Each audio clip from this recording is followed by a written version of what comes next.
Formation na européen bino batuna ki mambwa doa na mona ki bino bomoni doa wana bande ona so balua bokomela mu kiche la sina sino fachi aza esprit bomoni Félix Tshisekedi bomona ka gentil aseka fachi aza esprit na esibino ngana romo banga président fachi na zo zela ka audience en tout cas na ozela pena audience ngana komi ko banga lisu fachi herba ke doa babenga ki Kagame aye kuneza ika juste médiation bon moni ndenge zaki muze na Mobutu muza loba ni démissionner sikoyo ba américain na fachi bakendaki déjà kolwezi bake batali ba société parce que ba ko investir ti kota ba mining bake sikoyo na nini na makambo tali est nde babenga Kagame ndima ki Kagame alobi non na ko retirer ba troupe bwena bwe bomoni ke fachi ti andimisi ke yene mutazaki parrain azaki wanga nati oh non c'est un problème congolo tout ça mais fachi pena boko melanga no mukishi wana c'est que l'axi mutu mo esprit makasi peut-être ne na mona ka bolobilaka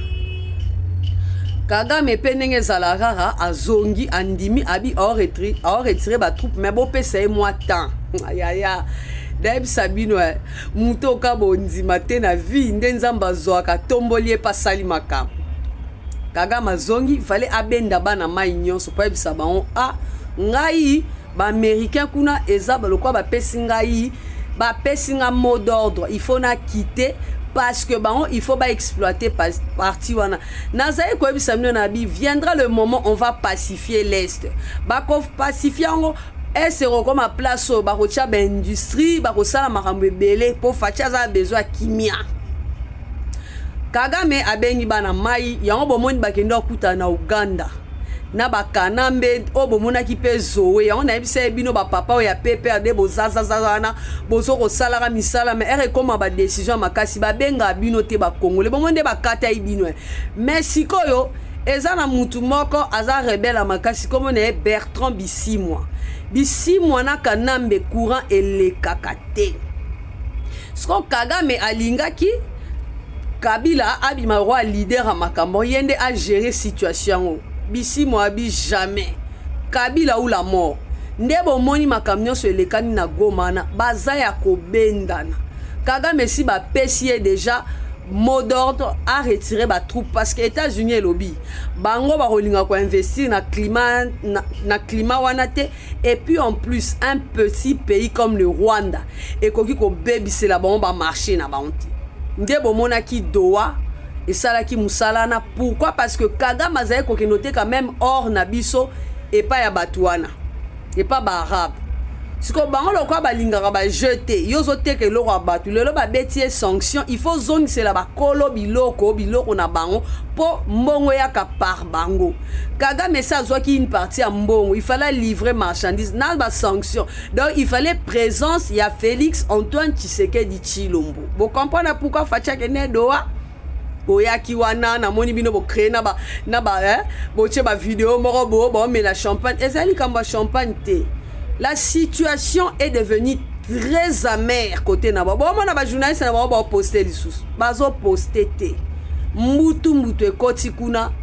en voulant trop gagner ya na ba kinanga ozwa ki déjà kokoko kozwa kanambe ozwa ki so rozo bokoko ozwa na ba mboka na bino boke ko investir boke ko vivre mais comme bozwa ki ba mbongo mabe l'argent o baloba le bien mal à qui ne profite jamais il faut kakabo perdre nyonso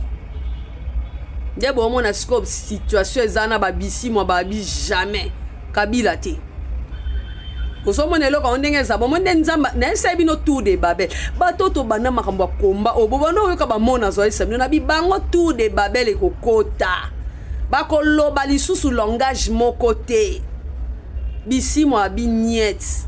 do yango bomoni Kagame ya Bisimwa to luka kimia ngape na besoin de revivre moi temps na ngai o po déjà lokwa batato ba telemi baling ba nikinga ba sanction kala mingte bomona baling ba bando lancer ba mandat Belgique déjà ils ont se préparé pour efunda Kagame na mamnyo sur les cas na est donc yango bomoni Bertrand Bisimwa na kanambe ba yoka na kate o doa fachi akeibo bomoni fachi ti akendaki ne doa na ezaika apo akende kaka ayoka Nege Kagame azolo bakeno aza prêt à retirer ba troupe mais il faut solo la tant to so yebisa mino ke Kagame mutazo diriger makambwana te facha zo kokate asala nanu yeka ko funda baninga yaya osala ndeni na climat ya mabe. Imagine toi na pia mnoka exemple typique o torsionner ndak ba vandi bato ba oleka osala. Il faut bato ba vandi sika mon pour sala bien. C'est comme ça avec Fachi. Et ça un exemple mora ya mukie pour bato bazo balobaka ola sala ndako ba baby.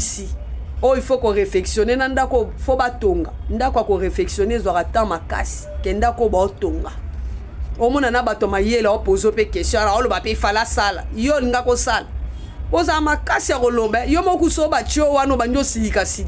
emso comme na oboma bato mais Tshisekedi a eu tout le temps nzamba pesa mutu na mutelo ko koka donc ba yebi ke Tshisekedi a mutema munene ya on a tout ni Martin Fayulu nga kokoka makambo yo sika pamba en passant le loza dimanche ya Ramo bato 5 ba suka neni no bo komela na commentaire ba yeli biso solution po ba lobaki non il faut ba kende po na ba arrêter likambo yo Martin Fayulu mo de 5 ko sa yo na vérité des urnes ti lelo donc de bozana boyeba ke Martin Bisimo na Kanambe bako beta na masasi po ba oluka na makasi Bisimo alinga kakanambe te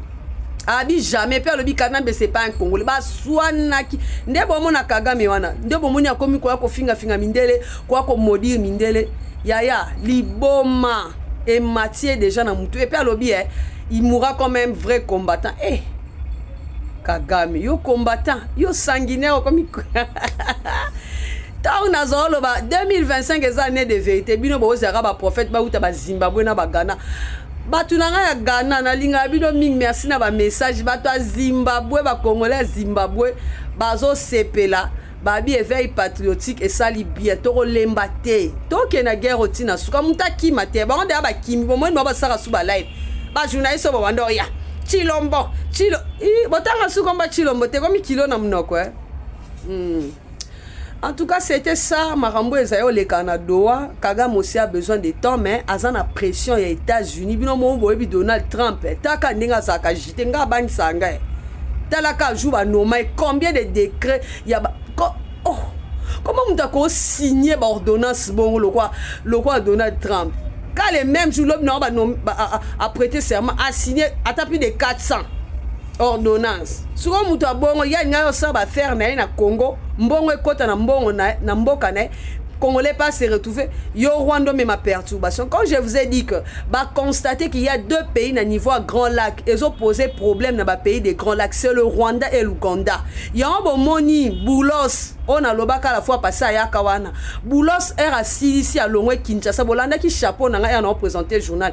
après Kinshasa agenda ki Ouganda akepe Kigali. C'est pour leur dire que Donald Trump peut si on peut délai.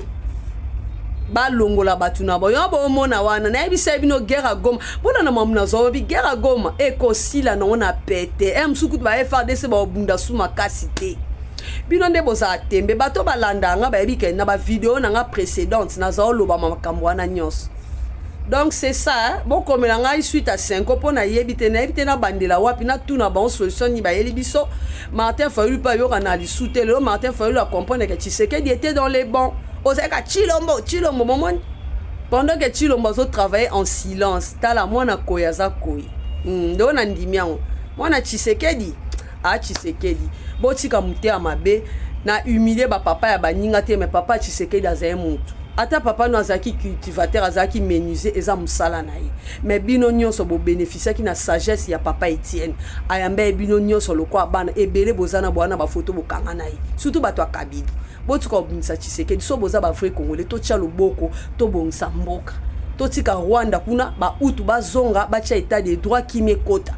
Afrique peut développer en Congo peut ce qui s'est développé bon mona ba pays Afrique mingi ko se développer ezaka pona bien na biso nga ko ya na ena wata na linga bandeko na nyoso ba 26 provinces na linga rabino ya on a saka analyse obo talaka obo partager merci na bino bato continuer ko